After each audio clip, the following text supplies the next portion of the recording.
পশুদের মধ্যে যেটুকু মনুষ্যত্ব আছে বা মানবিকতা আছে, পশু হওয়া সত্ত্বেও সেইটুকুনি মানবিকতা বা মনুষ্যত্ব মানুষের মধ্যে নেই।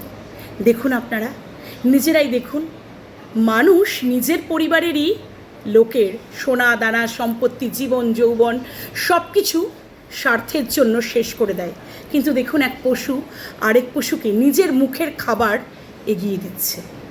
আমরা কি পারি?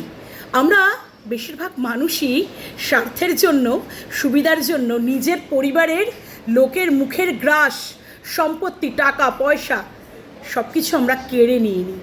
আর দেখুন, এরা পশু হওয়া সত্ত্বেও নিজের মুখের গ্রাস অন্য পশুকে দিয়ে দিচ্ছে, নিজেরই জাতের আরেকজনকে নিজের মুখে গ্রাস দিয়ে দিচ্ছে।